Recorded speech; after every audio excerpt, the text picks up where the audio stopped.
4వ అధ్యాయంలో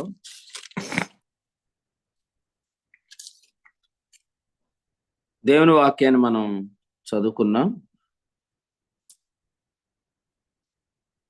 జరిగినదంతయు తెలియగానే మొర్దెకై తన బట్టలు చింపుకొని, గోనె పట్టలు వేసుకొని, బూడిద పూసుకొని పట్టణం మధ్యకు బయలు వెళ్లి మహాశోకముతో రోదనం చేశాడు. తర్వాత ఇదే అధ్యాయంలో 13 చదవండి. 13.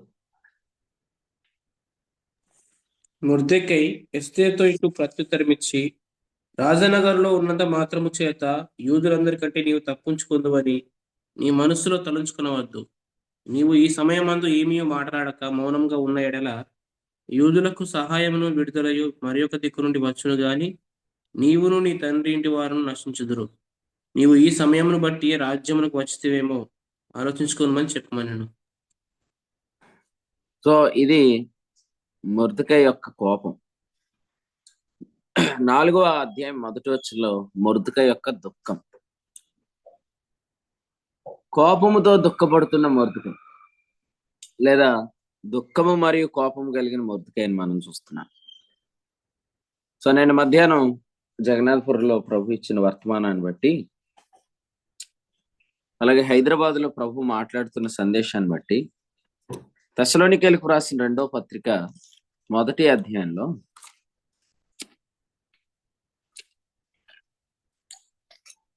అగ్ని జ్వాలల్లో ప్రత్యక్షమవుతున్న క్రీస్తు అనే మాట చూస్తున్నాం. 6-8 వచనాలు. తెస్సలోనికీయులకు రాసిన 2వ పత్రిక 1వ అధ్యాయం 6-8 వచనాల్లో అగ్ని జ్వాలల్లో ప్రత్యక్షమవుతున్న క్రీస్తు.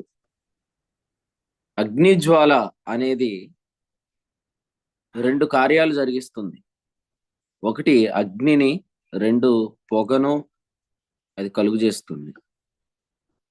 తెస్సలోనికీయులకు రాసిన 2వ పత్రిక 2వ అధ్యాయంలో 9 నుంచి మీరు చదివితే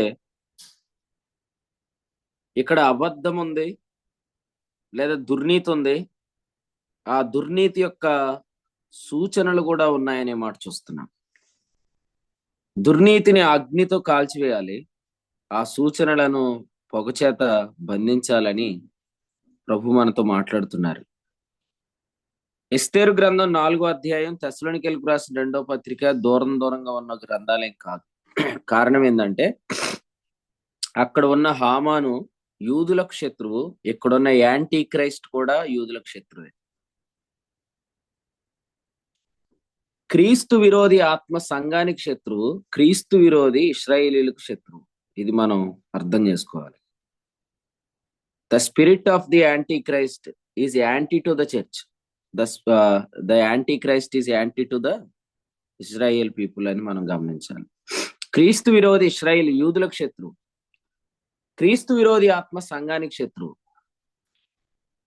అందుకనే సంఘం ఉండగా క్రీస్తు విరోధి రాడు, కానీ సంఘం ఉన్న కాలంలో క్రీస్తు విరోధి ఆత్మ పనిచేస్తుందని యోహాను వ్రాసిన 1వ పత్రిక 4వ అధ్యాయంలో మనం చూస్తాం. ఒకసారి రండి, యోహాను వ్రాసిన 1వ పత్రిక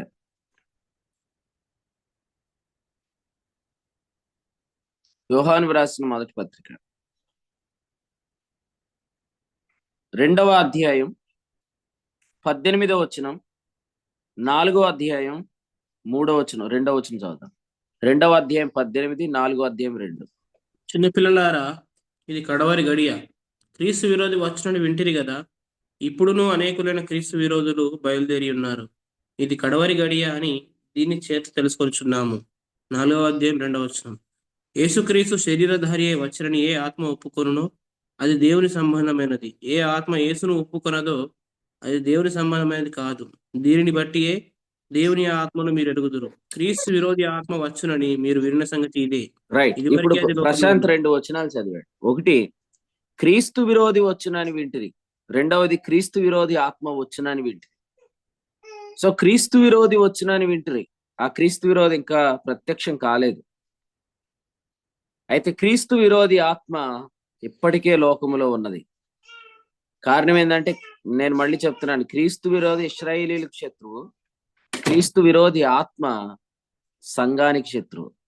కాబట్టి సంఘం ఉండగా రక్షణ దినముండగా క్రీస్తు విరోధి ఆత్మ పనిచేస్తుంది. ఇశ్రాయేలీలు వస్తారు, 3వ దినం వస్తుంది, క్రీస్తు విరోధి వస్తాడు. కాబట్టి 2 దినముల కాలంలో క్రీస్తు విరోధి ఆత్మ పనిచేస్తుంది. 3వ దినాన్న క్రీస్తు విరోధే వస్తాడు డైరెక్ట్ గా. అందుకనే క్రీస్తు విరోధి ఆత్మను ఏమన్నాడంటే ధర్మ విరోధ సంబంధమైన మర్మము అన్నాడు. చూడండి, సంఘాన్ని ఏమన్నాడు చెప్పండి.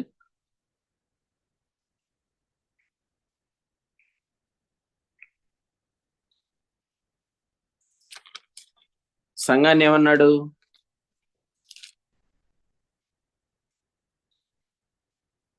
దైవ భక్తిని గూర్చిన మర్మము అన్నాడు. సంఘకాలంలో ఉన్న క్రీస్తు విరోధ ఆత్మను ఏమన్నాడు? ధర్మ విరోధ సంబంధమైన మర్మము అన్నాడు. ఈ రెండు గమనించాలి, 2 మర్మాలు. తిమోతి మొదటి పత్రిక 3:15లో సంఘము అనగానే నెక్స్ట్ వచనంలో ఏముంది? దైవ భక్తిని గూర్చిన మర్మం. దైవ భక్తిని గూర్చిన మర్మం ఉన్న కాలంలో ధర్మ విరోధ సంబంధమైన మర్మం క్రియ చేస్తుంది. 2వ అధ్యాయం వచనం 7 చదవండి. తెస్సలోనికీయులకు రాసిన 2వ పత్రిక 2:7. ధర్మ విరోధ సంబంధమైన మర్మము ఇప్పటికీ క్రియ చేయుచున్నది ఆ, గాని ధర్మ విరోధి ఇప్పటికే క్రియ చేస్తున్నాడా? వాని ఆత్మ ధర్మ విరోధి ఇప్పటికే క్రియ చేయట్లేదు. ధర్మ విరోధి ఇంకా రాలేదు. ధర్మ విరోధి వస్తే ఏ దినం వచ్చినట్టు? ప్రభుదినం. ప్రభు దినం. 2వ అధ్యాయం మొదటి వచనం, ప్రభు దినం ఇప్పుడే వచ్చినది అని ఎవరైనా చెప్తే అన్నాడు. అంటే ప్రభు దినం ఇప్పుడే వచ్చింది అనేది ఒక కల్ట్ టీచింగ్, ఒక దుర్బోధ. ప్రభు దినం ఇప్పుడే వచ్చింది అని చెప్పేది ఒక దుర్బోధ. పౌలు పత్రికలే దీనికి వాడతారనేది కూడా పౌలు ముందుగానే చెప్పేసుకున్నాడు. పౌలుకు తెలుసు నన్నే వాడుకుంటారు వీళ్ళని. అందుకనే పౌలు అన్నాడు, ప్రభు దినం ఇప్పుడే వచ్చిందని మా యొద్ద నుండి వచ్చినదని చెప్పిన పత్రిక వలనైనను ఎవడైనా చెప్పినాడన. కరోనా రాగానే మొదలెట్టారు, శ్రమల కాలం మొదలైపోయిందని. సో అందుకని జాగ్రత్తగా ఉండాలి. ప్రభు దినం రాలే ఇంకా. కొంతమందికి ప్రభు దినం వచ్చేసింది అని ఎందుకు చెప్తున్నారంటే ఈ స్పిరిట్ ని మనం గమనించాలి. ఇది ధర్మ విరోధ సంబంధమైన మర్మం. ధర్మ విరోధ సంబంధమైన మర్మము ఎవరికి ఎగనెస్ట్ గా పనిచేస్తుంది అంటే ఫస్ట్ చర్చికి ఎగనెస్ట్ గా పనిచేస్తుంది. ఎప్పుడైతే ప్రభు దినం వచ్చేసింది అని చెప్తామో, మనం శ్రమల కాలంలో ఉన్నామని చెప్తాము, దీని అంతటి వెనకాల మరి శ్రమల కాలం వచ్చేసింది, ఇశ్రాయేలు శేషము రక్షించబడటం అనేది ఏమి లేదు, వారు ముందే రక్షించబడ్డారు. అపోస్తల కార్యాలు 2వ అధ్యాయం నుంచి మరి సంఘం లేదు, 7వ అధ్యాయం నుండి సంఘం ప్రారంభించబడింది, శరీరంలో పాపము లేదు, క్రీస్తు న్యాయపీఠం అనేది ఏమి లేదు, తీర్పు ఆల్రెడీ తీర్చబడింది, విశ్వాసి పాపం చేయటం వల్ల పెద్ద ప్రమాదం ఏమి లేదు, విశ్వాసి పాపం చేసిన నీతిమంతుడే. ఈ కేటగిరీ అంతా కూడా ఇది క్రీస్తు విరోధి ఆత్మ యొక్క పని. యోహాను రాసిన మొదటి పత్రిక 4వ అధ్యాయం 6లో భ్రమపరుచు ఆత్మ అని దీని పేరు మనం చూస్తున్నాం.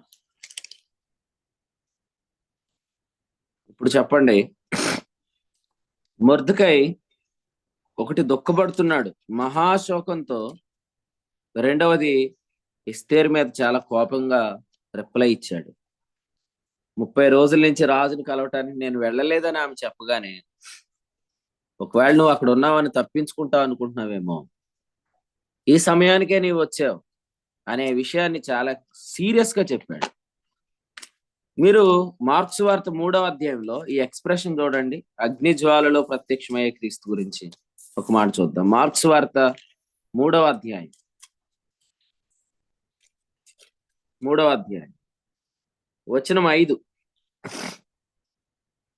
ఆయన వారి హృదయ కాఠిన్యమునకు దుఃఖపడి కోపముతో అనే మాట చూస్తున్నాం. అగ్ని జ్వాల వంటి ప్రత్యక్షత అంటే ఏమిటి అంటే, ఒకటి దుఃఖం ఉంటుంది, 2 కోపం ఉంటుంది.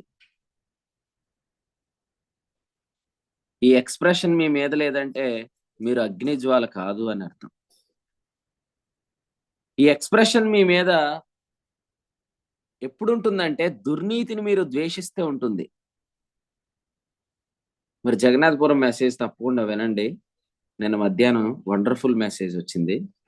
అయితే మరి అది కెమెరా సరిగ్గా పనిచేయకపోవటం వల్ల అది సిస్టమ్ అది వీడియో స్ట్రక్ అయింది, కానీ మీకు ఆడియో కంప్లీట్ గా వచ్చింది. వినండి. హెబ్రీ పత్రిక 1:9 నీవు దుర్నీతిని ద్వేషిస్తున్నావని చెప్పాడు కదా. సో దుర్నీతిని మనం ఎంత ద్వేషిస్తామో మనము అంత సీరియస్ గా ఉండగలుగుతాం. ఎక్కడ నవ్వాలో అక్కడ నవ్వాలి, ఎక్కడ ఏడవాలో అక్కడ ఏడవాలి. నేను మళ్ళీ చెప్తున్నాను, ఎస్పీజీ చర్చ్ లో నేను సికింద్రాబాద్ లో వాక్యం చెప్పినప్పుడు ఒక ఆయన వచ్చాడు, పెద్ద ఆయన వచ్చి నాతో కూర్చొని మాట్లాడుతూ ఏడుస్తున్నాడు. పెద్ద ఆయన ఏడుస్తుంటుంటే ఆయన మళ్ళీ చెప్తున్నాడు, పాస్టర్ గారు నేను ఏడవట్లేదండి, నన్ను పరిశుద్ధాత్ముడు దుఃఖపడేటట్లు చేస్తున్నాడు అని చెప్పాడు. చెప్తూ ఆ మాట అడిగాడు నన్ను, నవ్వు ఆత్మ పనే, దుఃఖం ఆత్మ పనే కదా అన్నాడు. నేను ఆ మాటకు ఆలోచన చేశాను, కానీ నాకు నిన్న ప్రభు వాక్యం ఇచ్చి నాకు అర్థమైంది. అవును, దేవుని యొక్క ఆత్మ మనలో పనిచేస్తున్నప్పుడు, ఏథెన్సు పట్టణంలో అపోస్తుడైన పౌలు నిలబడినప్పుడు అతని ఆత్మ పరితాపము పట్టలేకపోయిన అనే మాట మనం చూస్తాం. అపోస్తుల కార్యాలు 17వ అధ్యాయం వచనం 16లో ఏథెన్సులో పౌలు వారి కొరకు కనిపెట్టుకొని ఉండగా, వారంటే తిమోతి మరియు సైలస్, వీళ్ళు తెస్సలోనికలో ఉన్నారు. ఆ పట్టణం విగ్రహములతో నిండి ఉండుట చూచినందున అతని ఆత్మ పరితాపం పట్టలేకపోయిను అనే మాట చూస్తున్నాం. దుఃఖము వస్తుందా, కోపం వస్తుందా? కొన్ని విషయాల్లో నవ్వుతున్నారా? ఇది దుర్నీతి అని తెలిసిన దగ్గర దుఃఖం రావట్లేదంటే you are not the gospel. అసలు నువ్వు సువార్తే కాదు. సువార్త పాపమునకు శిక్ష అనేది సువార్త అయితే, అది దుర్నీతికి శిక్షను విధిస్తుంది. నేను మరలా జ్ఞాపకం చేస్తున్నాను, లేవీకాండం 9:24 సువార్త అయితే, లేవీకాండం 10:2 దుర్నీతికి శిక్ష. యేసు ప్రభు శరీరమందు పడిన అగ్నేమో సువార్త. ఆ సువార్త మనకు అర్థమైతే దుర్నీతి మీద మనం అగ్నిని వేయగలుగుతాం. దుర్నీతి మీద అగ్ని వేసినప్పుడు కోపముతో, దుఃఖముతో అనే ఎక్స్ప్రెషన్ మనకు అనిపిస్తుంది. చాలా మందికి సంఘం పాడైపోతుంటుంటే కామెడీగా ఉంది, పరిచర్య పాడైపోతుంటుంటే సరదాగా ఉంది. కానీ మొర్దెకై ఏడుస్తున్నాడు, ఎస్తేరు మీద కోపంగా మాట్లాడుతున్నాడు. కొన్నిసార్లు మనం అనుకుంటాం కదా, ఆమెకేంటి కోటలోకి పోయింది, ఆమెకి ఏ బాధ లేదు, నాకేమి పట్టదన్నట్టు ఆమె ఉందే. బ్లెస్ నీ మైక్ ఆన్ అయింది చూడు. సో అదన్నమాట. సో ఇక్కడి నుంచి ఆయన ఆలోచిస్తున్నాడు అనమాట, ఓహో ఈమె కోటలోకి వెళ్ళిపోయింది కాబట్టి ఇప్పుడు ఈమెకు యూదుల గురించి పట్టదు అనుకొని ఆమె మీద చాలా కోపంతో మాట్లాడినప్పుడు ఎస్తేరు ఏమని తెలుసండి? ఎస్తేరు గ్రంథం చూడండి, మళ్ళా చదువుకుందాం. ఎస్తేరు గ్రంథంలో ఆమె పంపించిన సమాధానాన్ని ఒకసారి చదువుదాం. చూడండి, ఎస్తేరు గ్రంథం 4వ అధ్యాయం 16వ వచనం. నీవు పోయి శోషణనందు కనబడిన యూదులందరినీ సమాజ మందిరమును సమకూర్చి నా నిమిత్తం ఉపవాసం ఉండి 3 దినములు అన్నపానములు చేయకుండుడి, నేనును నా పనికత్తెలను కూడా ఉపవాసం ఉందుము, ప్రవేశించుట న్యాయ వ్యతిరేక్తముగా ఉన్నాను. ఆ మాట చూడండి. నేను రాజునొద్దకు ప్రవేశించదు, నేను నశించినా నశించేదను. ఈ మాట ముందు చెప్పిందా? ఈ మాట ముందు చెప్పలేదు. 30 దినముల నుంచి అవకాశం లేదు, నేనేం చేయను అన్నట్టు ఉంది. కానీ మొర్దెకై కోపముతో నీవును నీ తండ్రి ఇంటి వారు నశిస్తారు అన్నాడు. అంతకుముందు అన్న మాటకి ఇప్పుడు అన్న మాటకి తేడా ఉంది. నువ్వు గాని తప్పించుకోవాలని చూస్తే చచ్చిపోతావు అన్నాడు. ఇప్పుడు ఈ మాటలు విన్న తర్వాత ఆమెనింది, అవసరమైతే యూదుల కొరకు చచ్చిపోతాననింది. సో ఈ విధంగా సువార్త పనిచేస్తుంది. మొర్దెకై ఒక సువార్త. అందుచేతనే అతడు అగ్ని జ్వాలల్లో ప్రత్యక్షమయ్యాడు. మొర్దెకై ఒక సువార్త కాబట్టి దుఃఖముతో కోపముతో మాట్లాడాడు. సో ప్రభు ఖచ్చితంగా మీకు రివార్డ్ ఇస్తాడు. ఎక్కడైతే మనము సీరియస్గా ఉండాలో అక్కడ సీరియస్గా ఉండాలి. ఎక్కడ మనము మహాశోకంతో రోదన చేయాలో అక్కడ చేయాలి. అంతేగాని అక్కడ ఇప్పుడు పొంగితే రేపొద్దున నువ్వు తప్పించుకుంటావా? కొరింథీయులకు రాసిన మొదటి పత్రిక 5వ అధ్యాయంలో అంటున్నాడు, ఇట్లుండి మీరు ఉప్పొంగుచున్నారే గాని మీరు వారిని వెలివేయలేదు అని చెప్తున్నాడు. 5వ అధ్యాయం 2. ఎంత వాక్యం వచ్చినా కొందరు తమ హృదయాల్లోంచి కొందరిని వెలివేయలేదు. మరి మనం చూస్తున్నాము నెహెమ్యా గ్రంథం చదివినప్పుడు సన్బలట్టు అల్లుడు గురించి మనం చూస్తున్నాం. ఆ మందిరంలో ఉంచాడు. నెహెమ్యా మరలా ఒకసారి శోషణ కోటకు వెళ్ళాడు. రాజు దర్శనం చేసుకొని రావటానికి వెళ్ళాడు. అతడు మరలా వచ్చినప్పటికీ అతడు తన అల్లుడికి అక్కడ గదిని సిద్ధపరిచాడు. ఎంత విచారం చూడండి. ఇంతగా దేవుని వాక్యం వస్తున్నా కూడా కొందరు తమ హృదయాలలో తీసివేయవలసిన దాన్ని తీసివేయకుండా ఇంకా దేవుని వాక్యాన్ని శోధిస్తూనే ఉన్నారు. 5వ అధ్యాయం వచ్చిన 8లో అన్నాడు, ఆ పులిసిన దాన్ని తీసి పారవేయండి అని చెప్పాడు. దుర్మార్గతతో దుష్టత్వంతో ఉండొద్దు. 6వ వచనంలో అన్నాడు, అసలు మీరు అతిశయపడటం మంచిది కాదన్నాడు. ఈ వచనాలు కూడా పౌలు దుఃఖంతో కోపంతో రాసినవే. ఎందుకంటే 4వ అధ్యాయంలో అన్నాడు, నేను బెత్తముతో రావాలా అన్నాడు కదా. 4:21 నేను బెత్తముతో రావాలా అన్నాడంటే ఆయన చాలా కోపంగా ఉన్నాడు. తర్వాత 5వ అధ్యాయం మొదటి వచనంలో వెంటనే అన్నాడు, మీరు దుఃఖపడట్లేదే అన్నాడు. 2వ వచనంలో 1 కోపం, 2 దుఃఖం. పౌలులో దుఃఖం కోపం పొంగి వస్తుంటుంటే అక్కడ ఉన్నవారు మాత్రం గర్వం, 2వది నవ్వు. వారికి కూడా పొంగి వస్తుంది. ఒకరికి గర్వం, ఎంత చేసినా ఏం కాలేదని. ఇంకొకరికి నవ్వు. కానీ వినండి, దేవుని సేవకుని మాట తప్పిపోదు. 4వ అధ్యాయం మొదటి వచనంలో క్రీస్తు సేవకులమని మమ్మల్ని భావించండి అన్నాడు కదా. క్రీస్తు సేవకుని మాట తప్పిపోదు. ఎందుకంటే పౌలు గారు ఎటువంటి సేవకుడో కొరింథీయులకు రాసిన 2వ పత్రిక మొదటి అధ్యాయం 19లో అన్నాడు. ఏమన్నాడంటే, మా చేత అనగా నా చేతను, సిల్వాను చేతను, తిమోతి చేతను మీలో ప్రకటించబడిన దేవుని కుమారుడు యేసుక్రీస్తు అవునని చెప్పి కాదని వాడై ఉండలేదు. తర్వాత 17, అవును అవునని చెప్పుచు కాదు కాదన్నట్టుగా ప్రవర్తింపవలనని నా యోచనలు శరీరానుసారంగా యోచించున్నానా. దేవుడు నమ్మదగినవాడు, దేవుని కుమారుడు నమ్మదగినవాడు. 20, దేవుని వాగ్దానాలు నమ్మదగినవి. 17, దేవుని సేవకుడు నమ్మదగినవాడు. ఈ 4 రాశాడు. దేవుడు నమ్మదగినవాడు, దేవుని కుమారుడు నమ్మదగినవాడు, దేవుని వాగ్దానాలు నమ్మదగినవి, దేవుని సేవకుడు నమ్మదగినవాడు. అవును అవునని చెప్పి కాది కాదన్నట్టుగా ప్రవర్తించట్లేదని చెప్పాడు. ఆయన చెప్పాడు ఆల్రెడీ. కాబట్టి ఈ సంగతులు ఏది తప్పిపోదు. ఎవరైనా కూడా పులిపిండి ఉంచుకుంటే వారు ఇంకా శోధిస్తున్నారు.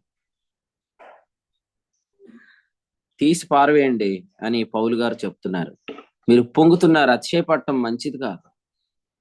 అసలు మీరు దుఃఖపడాలి అని మాట మనం చూస్తున్నాం. గోనెపట్టు ధరించుకొని ఏడుస్తున్నాడంటే ఎందుకు అని అడగాలి, కానీ బట్టలు పంపించింది ఎస్తేర్ అక్క. 4వ అధ్యాయంలో మనం చూస్తున్నాం. 4వ వచనం చూడండి. మొర్దెకైకి మరి గోనెపట్టు తీసివేయమని చెప్పింది కానీ అతడు తీసుకోలేదు. ఆ తర్వాత ఎస్తేరు ఎందుకు అని అడిగింది. చూసారా? అంటే మరి ఇప్పుడు గోనెపట్టు కట్టుకొని ఏడుస్తున్నాడంటే ఆమె ఎందుకు అనుకొని బట్టలు పంపించుంటది.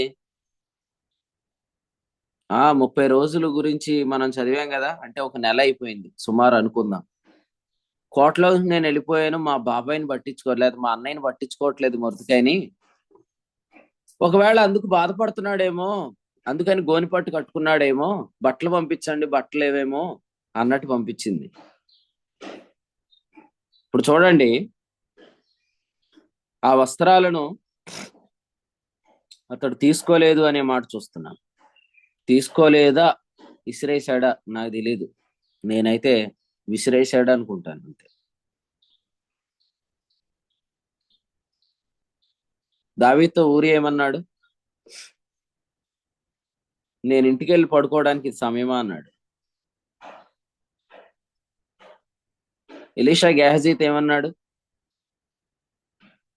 ఒలివ చెట్లు ద్రాక్ష తోటలు సంపాదించుకోవడానికి ఇది సమయమా అన్నాడు. హగ్గై గ్రంథంలో వాళ్ళే ఉంటున్నారు, సమయం ఇంకా రాలేదంటున్నారు. ఎస్తేరు గ్రంథంలో మొర్దెకై ఏమంటున్నాడు? ఈ సమయానికే నీవు వచ్చావంటున్నాడు 14. కాలము వెళ్ళిపోతుంది, కార్యాలు జరిగిపోతున్నాయి. కాలాన్ని కార్యాలను వివేచించకుండా కూర్చున్నారు చాలా మంది. ఎందుకంటే వాళ్ళకి ఏమాత్రం కూడా అర్థం కావట్లేదు ఏం జరుగుతుందో, మత్తులైపోయారు. కారణం అపవిత్రమైంది ముట్టవద్దు, దాని జోలికి వెళ్ళవద్దని చెప్పినా కూడా ప్రజలు ఎలా ఉన్నారంటే, హగ్గై గ్రంథంలో రాస్తున్నాడు 2వ అధ్యాయంలో ఏమనంటే, ప్రతిష్ఠితమైన దాన్ని వస్త్రపు చెంగును కట్టుకొని ద్రాక్షరసమును తైలమును ముడుతున్నారని 12లో చూస్తున్నాం.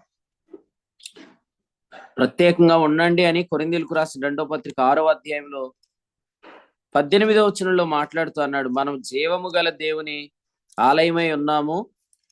7వ అధ్యాయం 1వ వచనంలో అన్నాడు, మనకి వాగ్దానములు ఉన్నవి.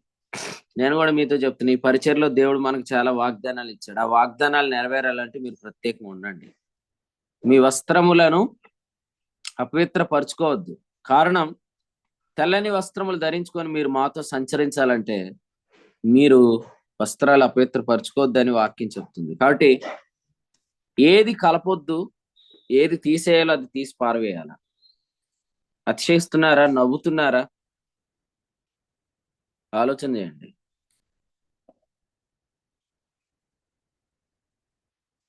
ఉదయకాలం మనం చదువుకున్న ఎస్తేరు గ్రంథాలు, ఆమె బట్టలు పంపించింది కానీ అతడు తీసుకోలేదు. అప్పుడు ఏం చేశాడంటే ఆ ప్రతిని ఆ శోషణ కోటకు పంపించాడు. ఇది చదువు అని చెప్పి పంపించినట్టుగా మనం చూస్తున్నాం. ఎస్తేరు గ్రంథం 4వ అధ్యాయంలో 7వ వచనంలో చూడండి, మొర్దెకై తనకు సంభవించినదంతయు యూదులను నాశనం చేయటకు గాను హామాను వారిని బట్టి రాజు ఖజానాకు తూచి ఇచ్చేదని చెప్పిన సొమ్ము మొత్తం ఎంతయని అతనికి తెలిపి వారిని సంహరించుటకై శోషణలు ఇవ్వబడిన ఆజ్ఞ ప్రతిని ఎస్తేరు నాకు చూపి తెలుపుమని ఆమె తన జనుల విషయమై రాజును వేడుకొని అతని సముఖమందు విన్నపం చేటుకై అతని యొద్దకు పోవాలని చెప్పమని దాన్ని అతనికి ఇచ్చాను. హతాకు వచ్చి మొర్దెకై యొక్క మాటలను ఎస్తేరుతో చెప్పాను అనే మాట చూస్తున్నా. సో గమనించారా? ప్రతిని చదవకపోవటం వల్లే ఆమెకు సంగతి అర్థం అవ్వలేదు. దయచేసి మీరు వినండి. ధర్మశాస్త్ర గ్రంథం దొరకనంత వరకు పస్కా పండుగ గురించి తెలియలేదు. ధర్మశాస్త్ర గ్రంథం దొరకనంత వరకు కూడా పర్ణశాలల పండుగ వారు ఆచరించలేదు. ఎఫెసీ పత్రిక 3వ అధ్యాయంలో పౌలు గారు అంటారు, 3వ వచనంలో 4వ వచనం, దాన్ని మీరు చదివిన ఎడల గ్రహిస్తారు అంటాడు. అవును, మనం చదవాలి. నేను వాక్యం చెప్పుకొని ముగిస్తున్నాను కానీ మీలో కొందరు వాక్యాన్ని చదవట్లేదేమో, ఉదయకాలం తిరిగి మళ్ళీ వాటిని పరిశోధించట్లేదేమో. మీరు చదవండి, మీరు గ్రహిస్తారు. ఎందుకంటే మీరు చదివినప్పుడు దేవుడు మరికొంత అగ్నిని దానికి కలుపుతాడు. నాకంటే మీరు కూడా కోపంగా ఉండాలి. నేను ఎక్కడ సీరియస్గా ఉన్నాను, మీరు అక్కడ సీరియస్గా లేరంటే ఇక ఈ సంగతులు మీకు అప్పగించబడకూడదు. న్యాయం దేవుడు చేయాలి ఖచ్చితంగా. ఎందుకంటే ఇవి చాలా విలువైనవి. ఈ పరిచర్య చాలా విలువైంది, సంఘం చాలా విలువైంది, ఈ కూడిక చాలా విలువైంది. మరి ఎంత గొప్ప సంఘానికి అప్పగించబడుతున్న సంగతులు ఇట్లుండి మీరు ఒప్పొంగుతున్నప్పుడు, దుఃఖపడి వారిని వెలివేయనప్పుడు మీకు అప్పగించబడటం న్యాయం కాదు. అందుచేతనే కొంతమందికి దేవుడు మబ్బు కలుగు చేసి కొన్ని సంగతులు గ్రాహ్యమవకుండా చేస్తాడనేది మన ఈ ఉదయకాలం ఖచ్చితంగా తెలుసుకోవాలి. కొందరికి వాక్యం అర్థం కాదు, ఎందుకంటే ఆ సంగతులు వారికి అప్పగించబడట్లేదు. కానీ యవనస్తులైన పిల్లలు చాలా చిన్నవారు దేవుని వాక్యాన్ని చక్కగా గ్రహిస్తున్నారు. దేవునికి స్తోత్రం. అయితే మీరు మాత్రం ప్రత్యేకంగా ఉండండి. కోరహు చేసిన పాపంలో కోరహు కుమారులు ఏకీవించలేదు. తండ్రి తప్పు చేసిన పిల్లలు ఏకీవించలేదు. అలాగే కొన్నిసార్లు పిల్లలు తప్పు చేసిన తండ్రులు ఏకీవించలేదు. ఫర్ ఎగ్జాంపుల్, సమూయేలు బాగున్నాడు, కానీ సమూయేలు ఇద్దరు పిల్లలు కూడా మరి లంచం తీసుకొని న్యాయాన్ని అన్యాయానికి మార్చేస్తున్నారు. ఆ సందర్భంలో సమూయేలు వెంటనే మరి రాజును ఇశ్రాయేలీల కొరకు నియమించాలనే దేవుని ఉద్దేశాన్ని నెరవేర్చాడు. ఎక్కడా కూడా మనము దుఃఖపడట్లేదంటే, కోపపడట్లేదంటే మనం సువార్తగా అగ్ని జ్వాలగా మనం ఉండట్లేదని అర్థం. కానీ దీనివల్ల ఇక్కడ చెప్పాడు 13వ వచనంలో, రాజు నగరులో ఉన్నంత మాత్రం చేత నువ్వు తప్పించబడతావు అనుకో. యోనా తప్పించుకున్నాడా?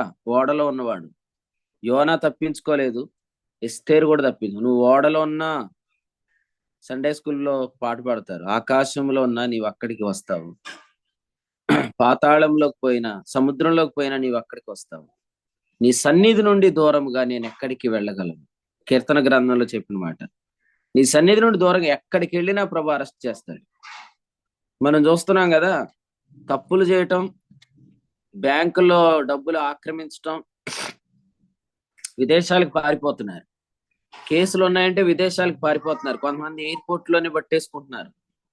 కానీ ప్రియమైన సహోదరుడా, నీవు దేవుని ఉద్దేశాన్ని నువ్వు అనుసరించకపోతే నువ్వు రాజనగర్లో ఉన్నా కూడా నువ్వు పట్టుబడతావు. కాబట్టి ప్రేమతో చెప్తుంది ఏంటంటే, చాలా దుఃఖంతో ఉండాల్సిన దగ్గర మీరు అందరూ మహాశోకంతో ఉందురుగాక, కోపంతో ఉండాల్సిన చోట మీరు కోపంతో ఉందురుగాక. ఊరికే ప్రతిదాని మీద కోపపడకండి, ఎందుకంటే కోపం అనే దాని విలువ పోద్ది. యాకోబు పత్రికలో ఏమన్నాడు? నరుని కోపము దేవుని చిత్తమును నెరవేర్చదు. 1:20. నరుని కోపం వద్దు, దేవుని కోపాన్ని మీ ఫేస్ లో చూపించండి. దేవుని కోపం, నరుని కోపం వద్దు. నరుని కోపం అంటే ఇక్కడ మనం చూస్తున్నాము, విర్రవీగుచున్న దుష్టత్వం. అది 21. శరీరము నిరర్థకం కాకపోవటం వల్ల ఊరికే కోపాన్ని చూపించే వాళ్ళు ఉంటారు. అస్తమాటు కోపంగా ఉండేవాళ్ళని మనం చూస్తున్నప్పుడు వాళ్ళు ఇంకో దేవుని కోపాన్ని వాళ్ళ ఫేస్ మీద చూపించలేరు. ఈ మర్త్య శరీరం అందు ఆయన యొక్క కోపం ప్రత్యక్షం అవ్వాలంటే నరుని కోపం ప్రత్యక్షం కాకూడదు. కొరింథీయులకు రాసిన 2వ పత్రిక 4వ అధ్యాయం 10 చెప్పినట్లుగా, యేసు యొక్క జీవం, ప్రశాంత్, యేసు యొక్క జీవం ఏది?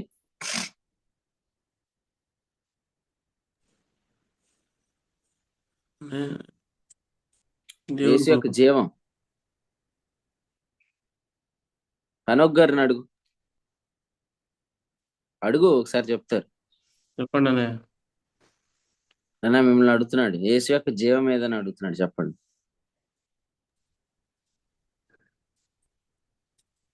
మీ ఇద్దరినే కొట్టాలి ఇప్పుడు, మీ ఇద్దరినే కొట్టాలి. ఏంటి? యేసు యొక్క జీవం మన శరీరంలో ప్రత్యక్షం అవ్వడం అంటే దేవుని కోపం. ముందు చెప్పవే, కొట్టించుకున్నాక చెప్తావే. యేసు యొక్క జీవం అంటే నువ్వు వింటున్నావు, ఆయన వింటలేదు వాక్యం. అది యేసు యొక్క జీవం అంటే దేవుని కోపం. దేవుని కోపం శరీరం అందు ప్రత్యక్షం అవ్వాలంటే స్టీఫెన్ రాజు గారు, నరుని కోపం మన శరీరం అందు ప్రత్యక్షం అవ్వకూడదు. అది నరుని కోపం ఈ శరీరం అందు ప్రత్యక్షం అయితే దేవుని కోపం ప్రత్యక్షం అవ్వదు. అది అందుకనే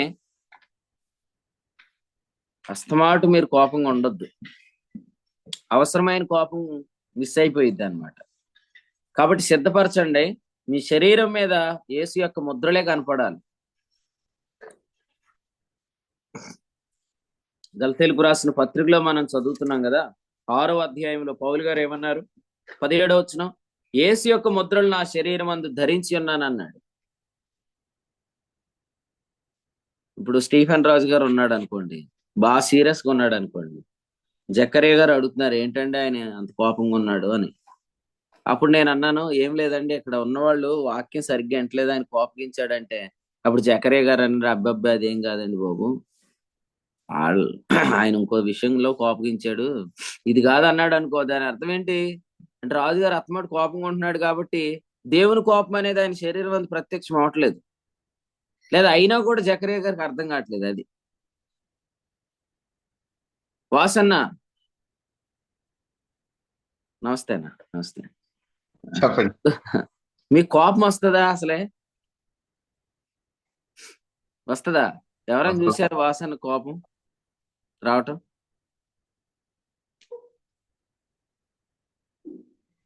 చూడలేదనే. చూడలే. ఎందుకు చూడలే? నేను చూశాను. నేను చూశానండి. ఎప్పుడు కోపగించారు చెప్పండి హనుక్ గారు. ఇప్పుడు ఈయన చూడండి, నరుని కోపం చెప్తాడు, దేవుని కోపం చెప్పడు. చెప్పండి. ఏదండి ఆయన నరుని కోపం కాదండి, సంఘం విషయంలోనే కోపం. ఉహుం. అబ్బో. కొంతమంది సంఘం కలిగించే డ్యామేజ్ చూస్తున్నప్పుడు ఆయనకి కలిగిన కోపం చూశాను నేను గతంలో. ఇప్పుడు కాదండి, గతంలో. ఇప్పుడు కాదు, ఒక 2-3 నెలల క్రితం. అంటే ఇప్పుడు నరుని కోపమే ఉందా, శరీరం మీద దేవుని కోపం లేదంటారా? ఈ మధ్య ఆయన కంటిన్యూగా ఆయన ఫాలో అవ్వట్లేదండి, అది కొంచెం దానివల్ల ఇప్పుడు తెలియదు కానీ గతంలో అంటే ఇప్పుడు ఆయన విషయంలో మీకు శరీరం అని దేవుని కోపం అవుతుందా? లేదండి, లేదు రావట్లేదు. రాకపోతే ఎలాగండి? అంటే మీరు కూడా శరీరంలోనే ఉన్నారా? శరీరంతో ఉన్నారా? శరీరానుసారంగానే ఉన్నారా? వాసన మీద మీకు కోపం రావట్లేదా? వస్తుందండి, ఎందుకు రావట్లేదు? మీతో మరి కూడా చెప్పాను కదా. రావట్లేదంటారు, మళ్ళీ వస్తుందంటారు. మీకు ప్రశాంత్ ఏమన్నా కల్పించాడు ఏంటండి? కిందకు వచ్చేయండి తొందరగా. విషం విడిపోయేది మా దగ్గర మంత్రం ఉంది, ఎత్తాను. వినండి, వాసు గారు సరిగ్గా ఫాలో అవట్లేదని సత్యానోగ్ గారికి చాలా కోపం వస్తుంది అనమాట. సత్యానోగ్ గారి మీద ఇప్పుడు వాసన కోపం రాకూడదు, వస్తే అది నరుని కోపం. వాసు గారి మీద అనోగ్ గారి కోపం రావాలి, అది దేవుని కోపం. నా ప్రియమైన సహోదరుడు, భీమవరంలో కావలసిన సేవకుడు, రేపు సంఘాన్ని నడిపించవలసిన వాడు, ఇర్రెగ్యులర్ గా జూమ్ మీటింగ్ లో ఉంటున్నాడని ఆయన దుఃఖంతో కోపంతో నాతో ఎన్నోసార్లు మాట్లాడాడు. ఇది నరుని కోపం కాదు, ఇది దేవుని కోపమే. అస్తమాటు జూమ్ లో నా పరువు తెస్తున్నారు వీళ్ళిద్దరూ కలిసి అని మా ఇద్దరి మీద వాసన కోపం వస్తే మాత్రం అది దేవుని కోపం కాదు, అది నరుని కోపమే. అదనమాట. కాబట్టి నరుని కోపం దేవుని కోపం రెండో ఉన్నాయి. కాబట్టి మీరు అస్తమాటు కోపంతో ఉంటే మీ ఎక్స్ప్రెషన్ ఏంటో మాకు అర్థం కాదు. ఊరికే కోపంగా ఉండకండి, నవ్వుతూ ఉండండి. అవసరమైనప్పుడు దేవుని కోపం వచ్చి ప్రత్యక్షం అవుతూ ఉంటది. ఆయన ఆ కోపానికి ఇరుకు కలిగించకండి. సత్రంలో స్థలం లేదన్నట్టు దేవుని కోపానికి ఇప్పుడు ముఖం మీద చాలా మందికి స్థలమే లేదు. మీ ముఖం మీద స్థలం ఉంచాలి. రాజుగారు, స్టీఫెన్ రాజు గారు, అర్థమైందా వాక్యం? మీ మొహం ఎలా ఉంటుందో మీ మనవరాల మొహం అలా అయిపోతుంది మీ వల్ల. అందుకని కొంచెం ఎప్పుడు నవ్వుతా ఉండండి, అప్పుడు మీ మనవరాలు కూడా నవ్వుతా ఉంటుంది. అప్పుడు అసలైన దాని మీద మీకు కోపం వచ్చినప్పుడు మాకు అర్థం అవుతుంది అనమాట. నాకేందంటే మీరు కోపగించినప్పుడల్లా ఆటో మీద ఎవడైనా రాయిట్ కొట్టేసాడా, ఆటో ఎవరైనా ఎక్కేశారా అని డౌట్ వస్తుంది అనమాట. ఎందుకంటే వాహనం చాలా బాగా జాగ్రత్తగా చూసుకుంటాడు, కానీ దాని మీద అటాక్స్ జరుగుతున్నాయి అన్నమాట. కాబట్టి ప్రార్థన చేయండి, ప్రతిదానికి కోపం రాకూడదు. దేవుని కోపం మాత్రమే శరీరం అందు ప్రత్యక్షం అవ్వాలి. రాము, నీకు ఎప్పుడైనా కోపం వస్తుందా? పిల్లల విషయంలో అసలు కోపం రాదు కదా రాము నీకు? తక్కువ వస్తుంది. వాళ్ళిద్దరు పిల్లలు అక్కడ సమస్తాన్ని కుదురుబాటు కలిగిస్తారనమాట. అయినా కూడా రాముకి అసలు కోపం రాదు. ఇంత సాత్వికం నీకు ఎలా వస్తుంది అని అడిగాను అనమాట ఒకసారి. నేను అడిగితే నాకు ఒక మంచి చిట్కా చెప్పాడు. అన్న, పిల్లల మీద కోపపడే వయసు ఇంకా పిల్లలకి రాలేదు అన్నాడు. కాబట్టి వాళ్ళు వచ్చినప్పుడు వాళ్ళే అర్థం చేసుకుంటారు. ఇంకా వాళ్ళ శిక్షకు అందలేదన్నా, శిక్షకు అందినప్పుడు శిక్ష చేస్తాను అన్నాడు నాతో. అప్పుడు చాలా బాగా అనిపించింది. ఆ మాట నాకు గుర్తుండిపోయింది, నేను ముద్ర వేసుకున్నాను దాన్ని. మంచిది. మొదన్న నీ కోపం వస్తుందా? ఒకసారి రాంబాబు గారి ఇల్లు గుర్తుపెట్టుకో, దైవ కుమారుల ఉత్సవాలు. వస్తుందా రాదా? వస్తుందండి. వస్తది. పౌలరాజు గారి మొత్తం రెచ్చగొట్టి పెద్ద గొడవ చేసి మళ్ళీ మధ్యరాత్రులు ఈయనే లేపి ఫ్యాన్ అట్టుకొని మళ్ళీ పట్టుకెళ్దాం మా అబ్బాయికి అని తీసుకొచ్చాడు. పౌలరాజు గారి వల్ల మా చాలా మంది కోపం వచ్చేస్తుంది. ఎందుకంటే ఆయన రెచ్చగొట్టేసి మళ్ళీ వాడేసుకుంటాడు మనల్ని. ఉన్నాడండి రాజుగారు, పౌలరాజు గారు? ఉన్నానన్నా, వందనాలన్నా. వందనాలు. ఎలా ఉంది మంది? బాగానే ఉందన్నా. కనానీయుడు, వర్తకుడు. దేవునికి స్తోత్రం. బాగుంటే దేవునికి స్తోత్రం. ఇప్పుడు అవి వెళ్ళట్లేదని మా షారోన్ అక్క మీద అత్తమాటు కోపపడకు, ఎందుకంటే నీ మొహంలో కూడా ఎక్కువ ఈ మధ్యలో కోపం కనపడుతుంది. నరుని కోపం ఎక్కువ ఉంటే దేవుని కోపం ఎక్కడ ప్రత్యక్షం అవుతుంది? కాబట్టి మొర్దుకాయ బట్టలు ఎందుకు వేసుకోలేదు, గోని పట్టు ఎందుకు ధరించుకున్నాడు అంటే అలిగాడేమో అనుకుంటుంది అక్క. అలగలేదు, మొర్దుకాయ కలకలు లేవు. మొర్దెకై కోపము దేవుని కోపమే. అతని కోపంలో న్యాయం ఉంది కదండి. సొర చెట్టు మీద కోపగించాడు ఎవరు? యోనా యోనా ఏమంటున్నాడు? యోనా 4వ అధ్యాయం. కోపించట న్యాయం కాదా అంటున్నాడు 9వ వచనం.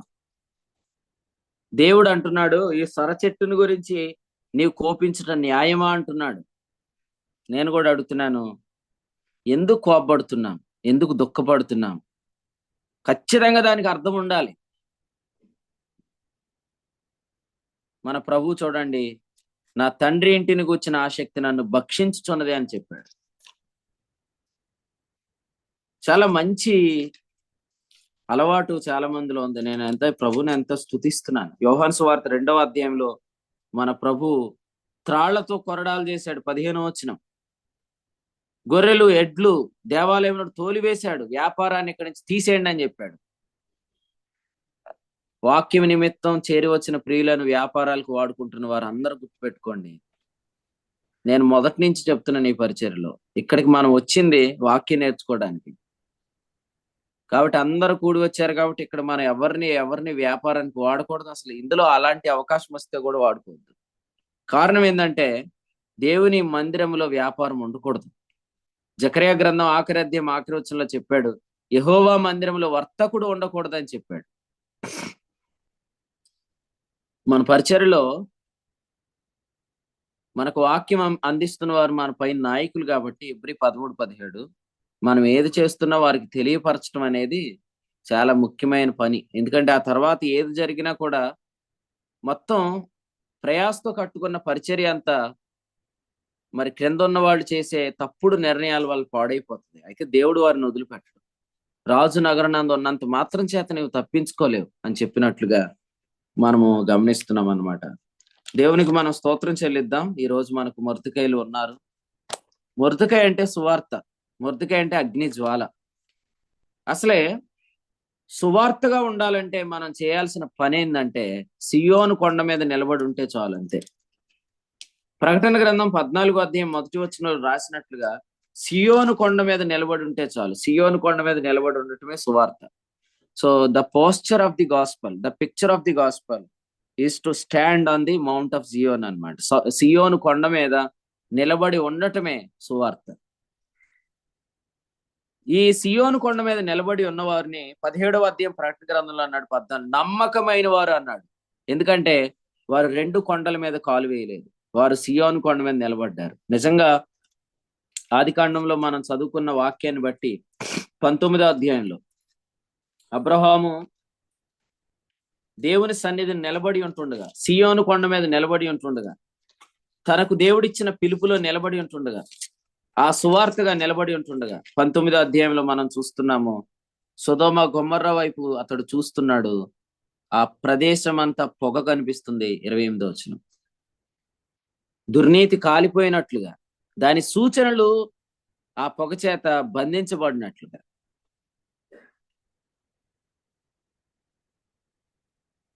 సో అందుచేత నేను ప్రభువుని స్తుతిస్తున్నాను. గత కొంతకాలం క్రితం ఏ వీధిలో అయితే అవమానం జరిగిందో గత రాత్రి అదే వీధిలో సువార్త గుడికి జరిగింది. ఎక్కడైతే సంఘానికి సువార్తకు విరోధంగా దుర్గాన్ని నిలబెట్టారు, రాత్రి అదే స్థలంలో నిలబడి వాక్యం చెప్పాను. వాళ్ళందరూ వచ్చి కూర్చున్నారు. అన్యాయం చేసిన వాళ్ళందరూ అక్కడ ఉన్నారు, కూర్చున్నారు. ఆలోచన చేయండి. దేవుడు వాక్యం ఇచ్చేవాడే కాదు, సూచక్రియలు కూడా చేస్తాడు. మాతో మా సూచక్రియలతో ఏకీపిస్తున్న వారందరిని బట్టి నేను స్తుతిస్తున్నాను. వాస్తవంగా అడగండి హనోక్ గారిని, రాత్రి ఎంత ఘనమైన గంభీరమైన కూడిక జరిగిందో. ఆ యవనస్తులందరూ కూడా రాత్రి చాలా చక్కగా ఆ కూడికను నిర్వహించి ఆ కూడికలో నిలబడ్డారు. నాకు రాత్రి మెసేజ్ కూడా పెట్టారు, పంపించారు. రాత్రి కూడిక జరిగినప్పుడు ఆ చుట్టుప్రక్కల ఉన్న వారు చెప్పిన విషయాలు సాక్ష్యం నాకు అర్ధరాత్రి పంపించారు. నేను ఇంకా దానికి రిప్లై పెట్టలేదు, కానీ నేను ఒకటే చెప్తున్నాను, దుర్నీతి అగ్నితో కాల్చబట్టం నేను చూడాలా, దాని సూచనలు కూడా పొగ చేత బంధించబట్టం నేను చూడాలి. నేను చూడాలంటే నువ్వు సియోను మీద నిలబడాలా. నిలబట్టమే సువార్త. తప్పించుకోవద్దు సోదరా. నిలబడాలా. టైం వచ్చినప్పుడు నిలబడాలా. టైం వచ్చినప్పుడు నిలబడాలా. సియోను కొండ మీద మాతో సంచరించేది ఎంతమంది? తెల్లని వస్త్రాలు ధరించుకున్న వారే. నేను వరుసగా ఈ వర్తమానాన్ని జ్ఞాపకం చేస్తుంది. నిన్న మన గ్రూప్ లో ఒక చిన్న సాక్ష్యం పెట్టాడు ప్రదీప్ అని. వాస్తవంగా అది మీరు అనుకోవచ్చు, అది చిన్న సాక్ష్యం ఏం కాదు. ఎందుకంటే ప్రదీప్ అన్న బ్రదరన్ అసెంబ్లీలో నా వాక్యం మీద చాలా అటాక్ ఉందన్నమాట. బర్నబా వాక్యం మార్చేశాడని చెప్పి ఆల్రెడీ నన్ను అందుచేతనే పిలవటానికి కూడా చాలా మంది ఇష్టపడట్లేదు. కానీ స్థానిక సంఘ పెద్దల ఎదుట, సంఘం ఎదుట చాలా ధైర్యంగా ప్రదీప్ అన్న సాక్ష్యం ఇచ్చాడు. మరి కొంతమంది పేరు చెప్పడానికి కూడా ఇష్టపడటం, పొందవలసినవన్నీ పొంది పేరు మెన్షన్ చేయరు.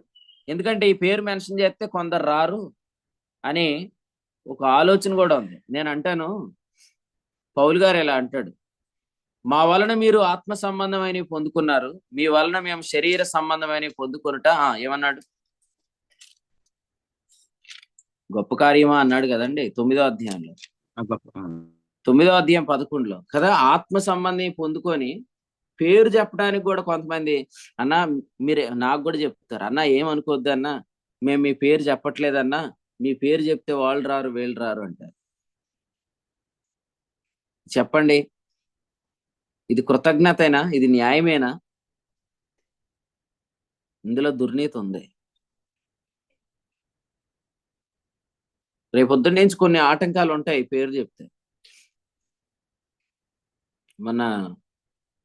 మన చెల్లి మనీషా ఉంది కదా, అలాగే నేను ఉదయకాలం ఒక సంఘ పెద్ద గారు వచ్చారనమాట భీమవరం అసెంబ్లీకి మా దగ్గరికి. ఆయన పేరు కూడా నేను ప్రార్థనలో చెప్పలేదు, ఎందుకంటే లైవ్ వింటారు, ఎవరు అక్కడికి వెళ్ళారో తెలుసుకొని వాళ్ళు నిలబెట్టేస్తారు. అందుకని నేను పేరు కూడా చెప్పలేదు. మొన్న సన్నీ వచ్చాడు, తమ్ముడు వచ్చి అంటున్నాడు, అన్న మన పాటలు అక్కడ పాడుతుంటుంటే ఈ పాటలు ఎందుకు, ఈ పాటలు పాడొద్దు అంటున్నారు అన్న అంటున్నాడు. కొంతమంది ఈ పాటలు పాడరు, ఎక్కడ ఏ పాట పాడాలో ఆ పాట, ఎక్కడ ఏ స్తోత్రాలు చెప్పాలో ఆ స్తోత్రం. మన దగ్గరికి వస్తే ఒక స్తోత్రం చెప్తారు, అక్కడ ఉంటే ఇంకో స్తోత్రం. మన దగ్గరికి వస్తే ఓ పాటలు, అక్కడికి వెళ్తే ఓ పాటలు. ఎరిగితనయ్యా ప్రేమ స్వరూపాన్ని పాడితే, ఓహో మీరు ఆయన పాటలు పాడుతున్నారు, మీరు ఆయన వారా అని అడుగుతారని అక్కడికి వెళ్ళగానే అసలు ఈ పాటలు ఏమి ఎరగనట్టు ప్రవర్తి. మరి ఇది దుర్నీతి కాదా? ఏం సోదరుడా, సోదరి, మరి వాక్యం ఏం చెప్తుందో చూడండి. సార్దీస్ సంఘంతో ఏమన్నాడు? అతని పేరు నేను ఎవరి ఎదుట ఒప్పుకుంటానన్నాడు? ప్రకటన గ్రంథంలో తండ్రి ఎదుటను ఆయన దూతల ఎదుటను పేరును ఒప్పుకుంటానన్నాడు. 5వ వచనంలో 3:5లో పేరు తుడుపు పెట్టనన్నాడు. పేరు తుడుపు పెట్టడం అంటే ఏంటి? పేరు తుడుపు పెట్టడం అంటే దుర్నీతే కదా.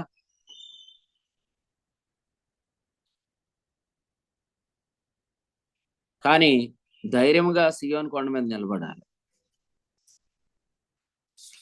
నిలబడినప్పుడు కదా నువ్వు దుర్నీతి అగ్నితో కాల్చబట్టం చూస్తావు. ఎలీషాతో ఉన్నాడు కానీ అగ్ని రథాలు చూసాడా? చూడలేదు. ఎలీషాతో ఉన్న పనివాడే అగ్ని రథాలు చూడలేదు.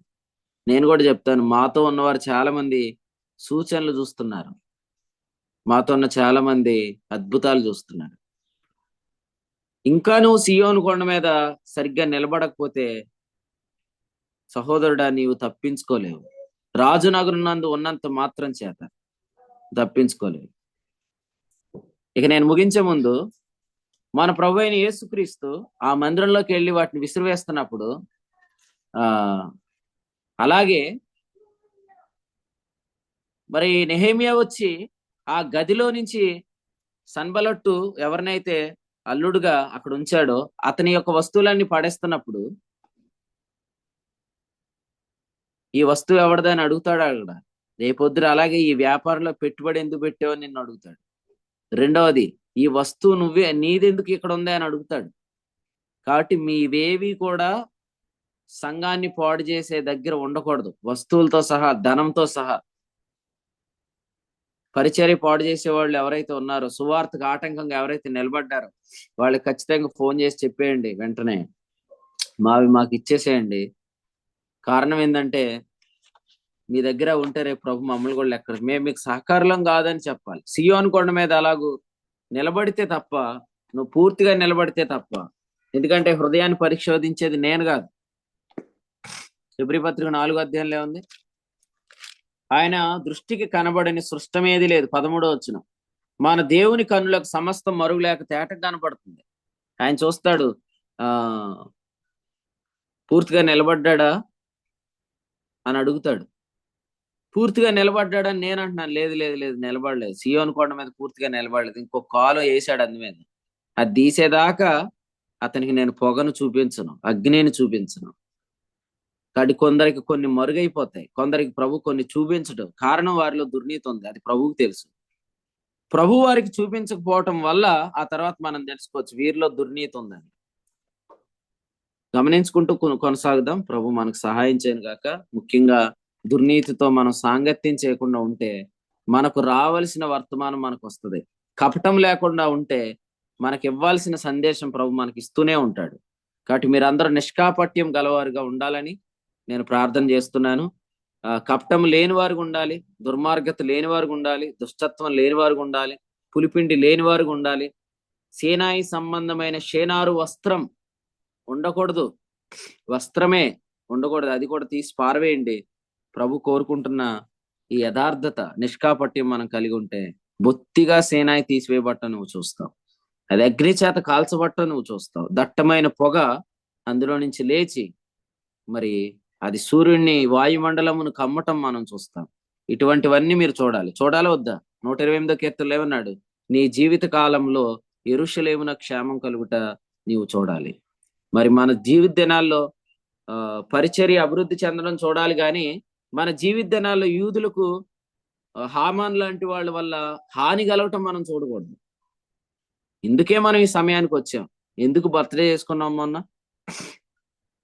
మొన్న బర్త్డే ఎందుకు చేసుకున్నాం? ఈ ఇయర్ ఎందుకు బర్త్డే చేసుకున్నాం? ఈ సంవత్సరం చూడకూడదో చూడాల్సింది చూడాలి, అంతే. కేక్ కట్ చేసామంటే అర్థం ఏంటి? ప్రభా, ఈ సంవత్సరానికి నన్ను నడిపించావు, నీకు వందనాలు. ఈ సమయానికి నన్ను తెచ్చావు, నీకు వందనాలు.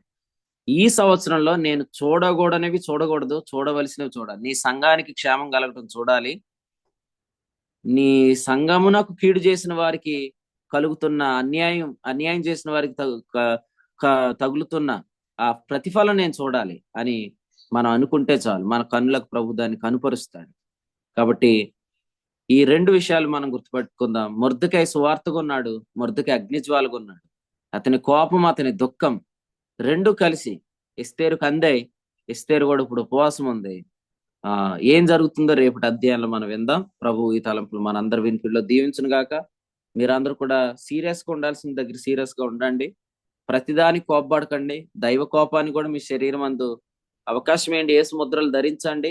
తద్వారా మీ యొక్క ప్యాషన్ ఏంటో అర్థమైంది, మీరు దేని కొరకు మిమ్మల్ని మీరు అప్పగించుకున్నారు మీకు అర్థమైంది. సో దేవుని ఆత్మ మనకు సహాయం చేయను గాక. మీ ముఖం మీద విచారం ఎందుకు ఉండాలంటే, నా పితరుల సమాధులుండి పట్టణం పాడై ఉంటుండగా, ప్రాకారం పడగొట్టబడి ఉంటుండగా, దాని గుమ్మములు అగ్ని చేత కాల్చబడి ఉంటుండగా నేను దుఃఖపడుతున్నానని నెహెమ్యా చెప్పినట్లుగా మనకు అందుకే దుఃఖం ఉండాలి తప్ప ప్రతి చిన్నదానికి ఆడవకూడదు, ప్రతి విషయానికి కోపపడకూడదు. కాబట్టి దుఃఖముకు కోపానికి మీ శరీరంలో సత్రములో ప్రభు కొరకు స్థలం ఉంచమని, ఆయన జీవం ప్రత్యక్షం అవటానికి మీ దేహాన్ని అప్పగించుకోమని, సజీవంగా మీ శరీరాలు అప్పగించుకొని ఆ విధంగా మీరు ముందుకు కొనసాగాలని ప్రభు పేట తెలియజేస్తున్నా. ఎల్లప్పుడూ ఆనందించండి, దుఃఖపడాల్సిన దగ్గర దుఃఖపడండి, ఎల్లప్పుడూ ఆనందించండి, కోపపడాల్సిన దగ్గర కోపపడండి. దేవుని ఆత్మ మీకు సహాయం చేయండి. ఆమేన్. ఎస్తేరు గ్రంథం 4వ అధ్యాయం నుంచి మొర్దెకైకి వచ్చినటువంటి కోపం అలాగే దుఃఖాన్ని గురించి ఈ యొక్క సందేశం ద్వారా మనం నేర్చుకుందాం. హామాను యూదులకు, ఇశ్రాయేలుకు విరోధని, ఇశ్రాయేల్ నాశనం లేదా ఇశ్రాయేల్కి హాని చేయాలని తలపెట్టినప్పుడు ఆయనకి కలిగినటువంటి కోపాన్ని, మొర్దెకై కలిగినటువంటి కోపం, దుఃఖం ఈ యొక్క అధ్యాయాలు మనం చూస్తున్నాం. అలాగే మొర్దెకై, హామాన్ ఏ విధంగా అయితే యూదులకు లేదా ఇశ్రాయేల్కి విరోధం, ఈ రోజున క్రీస్తు విరోధి. సంఘానికి శత్రువు అని, క్రీస్తు విరోధి ఆత్మ పనిచేస్తున్నప్పుడు, దుర్నీతి ఉపయోగించుకొని సంఘానికి నష్టం కలిగిస్తున్నప్పుడు మనకు కలగవలసినటువంటి దుఃఖాన్ని, మనకు కలగవలసినటువంటి కోపం, ఎప్పుడు కోపం రావాలో, ఎప్పుడు దుఃఖం కలగాలో అన్న విషయాన్ని ప్రభు యొక్క వర్తమానం ద్వారా ప్రభు మాట్లాడారు.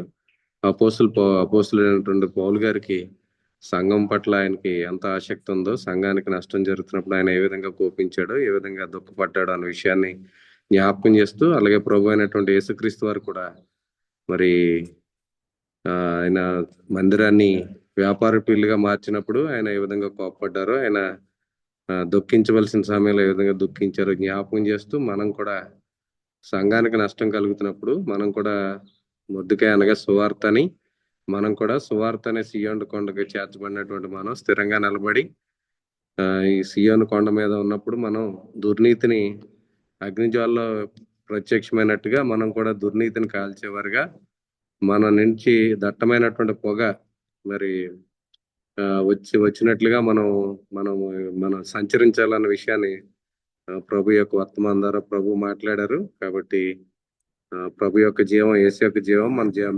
దేహంలో ప్రత్యక్షం అవ్వాలి. ఎక్కడైతే సంఘానికి నష్టం కలుగుతుందో అక్కడ కోపించాలి.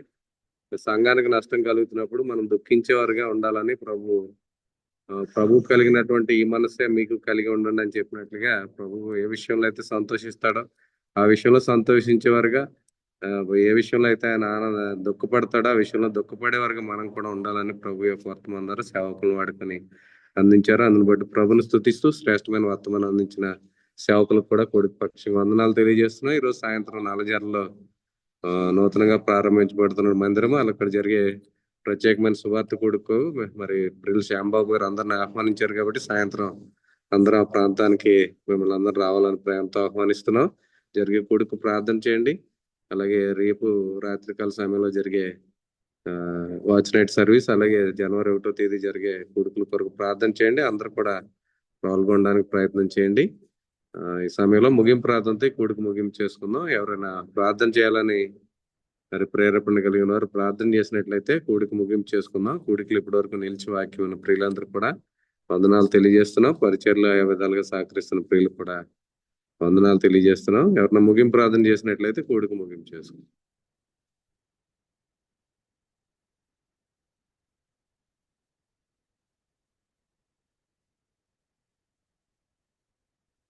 ఆశీష్ చేస్తావా?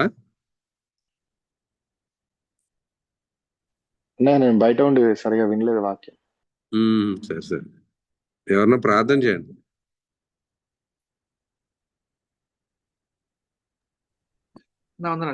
వందనాలు చేయండి నరేష్ గారు.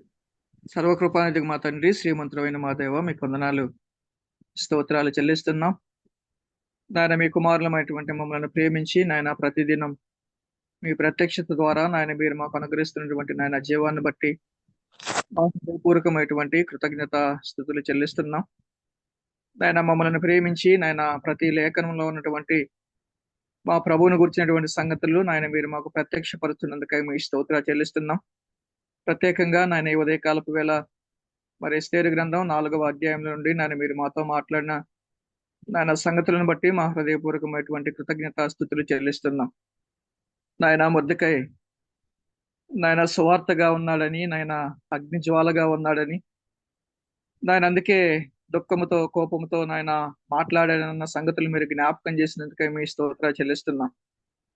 నాయన హామాను ఎలాగైతే నాయన యూదులను, ఇశ్రాయేలీయులను పాడు చేయాలన్న ఉద్దేశంతో నాయన ప్రయత్నం చేశాడో, నాయన అది చూసినటువంటి మొర్దెకై నాయన కోపముతో దుఃఖముతో మాట్లాడినటువంటి సంగతులు మీరు జ్ఞాపకం చేసినందుకు మీ స్తోత్రాలు చెల్లిస్తున్నాం. నాయన దుర్నీతి అనేది ఎంత భయంకరమైనదో నాయన మీరు జ్ఞాపకం చేస్తూ వస్తున్న సంగతులను బట్టి మీ స్తోత్రాలు చెల్లిస్తున్నాం. నాయన సువార్తను అడ్డగించేదే దుర్నీతి అని నాయన మీరు మాతో మాట్లాడుతున్న సంగతులను బట్టి మీ స్తోత్రాలు. నాయన పరలోకం, ఉన్నత లోకం, నాయన దేవుని సముఖం నాయన దుర్నీతిని ద్వేషిస్తుందని, దేవుని కోపం దుర్నీతి మీద ఉన్నదని నాయన మీరు జ్ఞాపకం చేస్తున్న సంగతిని బట్టి మీ స్తోత్రాలు చెల్లిస్తున్నాం. నాయన మేము కూడా ఈ దినాలలో నాయన సంఘంలో ఎవరైతే క్రీస్తు విరోధి ఆత్మచేత నడిపించబడుతూ నాయన సంఘానికి నాయన నష్టాన్ని కలిగించాలని చూస్తున్నారో, నాయన ఆ విషయాలను మేము చూస్తున్నప్పుడు నాయన మేము కూడా సువార్తగా ఉండడానికి, నాయన అగ్ని జ్వాలగా ఉండడానికి, నాయన మమ్మల్ని మేము సిద్ధపరచుకోవడానికి నాయన సహాయం చేయమని ప్రార్థిస్తున్నాం. నాయన ప్రత్యేకంగా మేము సువార్తగా ఉండాలి అంటే, నాయన అగ్ని జ్వాలగా ఉండాలి అంటే, నాయన మేము సియోను కొండ మీద నిలబడి ఉంటే చాలని మీరు జ్ఞాపకం చేసినందుకు మీ స్తోత్రాలు చెల్లిస్తున్నాం. నాయన ఈ ఉదయకాలపు వేళ నాయన మేము ఉన్నటువంటి సంగతులు బట్టి మరొకసారి మా హృదయపూర్వకమైనటువంటి కృతజ్ఞతాస్తుతులు చెల్లిస్తున్నాం. నాయన నరుని కోపము దేవుని నీతిని నెరవేర్చదని, నాయన దేవుని యొక్క జీవం, నాయన మా ప్రభు యొక్క జీవం, దేవుని యొక్క కోపం నాయన మా శరీరంలో నాయన ప్రత్యక్షపరచబడితే నాయన సంఘానికి క్షేమం కలుగుతుందని నాయన మీరు జ్ఞాపకం చేసిన సంగతులన్నీ బట్టి మీకు స్తోత్రాలు చెల్లిస్తూ, మేము శరీరానుసారంగా ప్రవర్తించకుండా నాయన మరి నరుని కోపం కాకుండా నాయన మేము సంఘాన్ని పాడు చేస్తున్నటువంటి వారిని చూసి నాయన దుఃఖముతో కోపముతో నాయన మాట్లాడడానికి, నాయన సంఘానికి క్షేమాభివృద్ధి కలిగించడానికి నాయన సహాయం చేయమని ప్రార్థిస్తూ, నాయన ప్రత్యేకంగా ఈ రాత్రికాలం మరి నల్లజర ప్రాంతంలో జరగబోతున్నటువంటి నాయన ప్రత్యేకమైనటువంటి కూడికను బట్టి మీ స్తోత్రాలు. నాయన మీ దాసుని మీ ఆత్మచేత నడిపించమని, నాయన ఆ ప్రాంతంలో సువార్త సత్యం నాయన విస్తరించడానికి సహాయం చేయమని ప్రార్థిస్తూ, ఈ రాత్రికాలం నాయన మీ కుమారుడు, మా రక్షకుడు, మా ప్రభు అయిన యేసుక్రీస్తు నామానికి మహిమకరంగా నాయన ఆ సభ జరిగినట్లు సహాయం చేయమని ప్రార్థిస్తూ, మా ప్రభువును మా రక్షకుడైన యేసుక్రీస్తు వారి అమూల్యమైన నామంలో స్తోత్రాలు చెల్లించి ప్రార్థించి వినయముతో వేడుకొనుచున్నాము తండ్రి. ఆమేన్. అన్నా వందనాలు. వందనాలండి.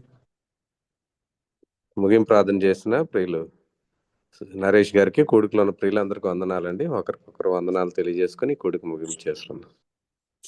అందరికీ అందరికీ వందనాలు. వందనాలండి. వందనాలండి. అందరికీ అందరికీ వందనాలు. వందనాలండి.